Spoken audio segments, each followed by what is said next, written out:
एक कहावत है कि आपके कर्मों से आपकी पहचान है, वरना एक नाम के हजारों इंसान हैं। आपके कर्मों से आपकी पहचान है, वरना एक नाम के तो हजारों इंसान हैं।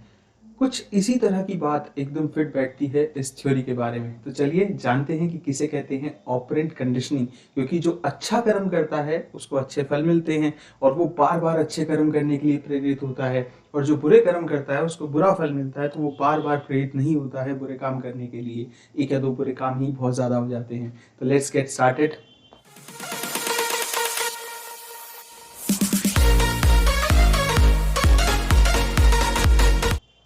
अगर आप मुझसे अनअकैडमी में पढ़ना चाहते हैं तो आपको एक बहुत अच्छा ऑफर अभी जो मिल रहा है अनलॉक 20, मतलब कि 20% डिस्काउंट सभी प्लस कोर्सेज पे, जो कि जनरली 10% होता है। और जो है कभी भी आपको 20% नहीं मिलता है। तो SGRYT कोड को यूज़ करके आप मेरे कॉमर्स और पेपर 1 के पेड कोर्सेज में एनरोल कर सकते हैं, जहां मैं आपको पूरा सिलेबस कराऊंगा पेपर 1 एंड कॉमर्स का।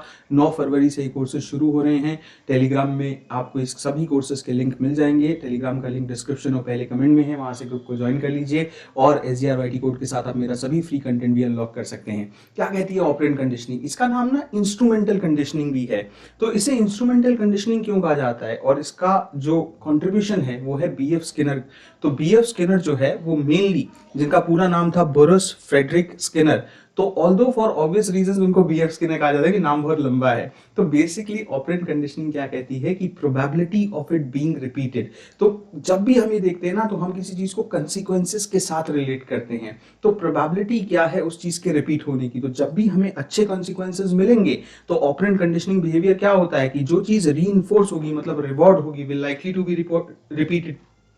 तो अगर आपको, जैसे मान लीजिए कि मैंने आपको इफेक्ट वाली थ्योरी के अंदर भी एग्जांपल बताया था कि जब हम कुछ अच्छा करते हैं तो हमें अप्रिसिएशन मिलती है, रिकॉग्निशन मिलती है, तो हम उस बिहेवियर को रिपीट करते हैं। और जब भी हम कुछ अच्छा नहीं करते हैं तो ऑब्वियसली हमें पनिशमेंट मिलती है, तो हम उस बिहेवियर को लेस फ्रीक्वेंटली रिपीट करेंगे। तो यही कॉन्सेप्ट है। और 1920 में जो है जॉन बी वॉटसन ने जब एकेडमिक साइकोलॉजी छोड़ी, तो बाकी के बिहेवियरिस्ट भी जो है वो काफी इन्फ्लुएंशियल हुए। उन्होंने नई फॉर्म्स ऑफ लर्निंग बताई जो कि क्लासिकल कंडीशनिंग से इतर थी और क्लासिकल कंडीशनिंग के अलावा थी, और उसमें से ही एक थे BF स्किनर। तो स्किनर के व्यू जो है वो थोड़े कम एक्सट्रीम थे वॉटसन के मुकाबले। तो क्योंकि वॉटसन जो है उनके व्यूज ज्यादा एक्सट्रीम इसलिए माने जाते हैं कि बहुत कन्फर्मिटी के साथ और जो है एक्सट्रीम्स को जो है साथ में लेते हुए थे। लेकिन जनरली जो स्किनर के व्यूज हैं वो ज्यादा रिलेटेबल भी लगते हैं आपको, इसीलिए कि हम कुछ अच्छा करेंगे तो बिहेवियर को रिपीट करेंगे, बुरा करेंगे तो नहीं करेंगे, ऑब्वियसली पनिशमेंट मिलेगी तो वो बिहेवियर लेस रिपीटेड हो जाएगा। तो इतने एक्सट्रीम नहीं है। स्किनर ने ये माना था कि जो चीजें हमारे दिमाग में है, we do have such a thing as a mind, तो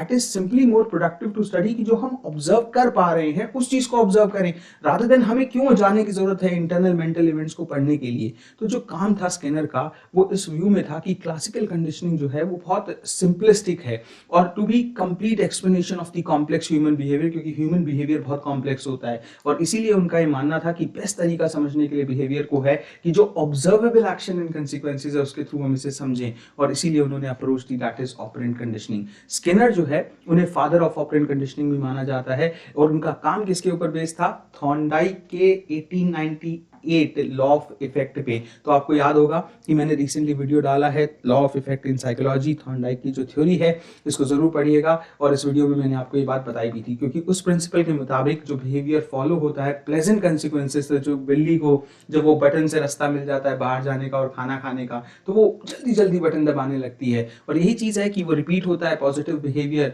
और जितनी बार उसे फिर पिंजरे में डाला जाएगा उतनी जल्दी वो बाहर आ जाती है, जबकि पहली बार में वो इतनी जल्दी बाहर नहीं आ पा रही थी।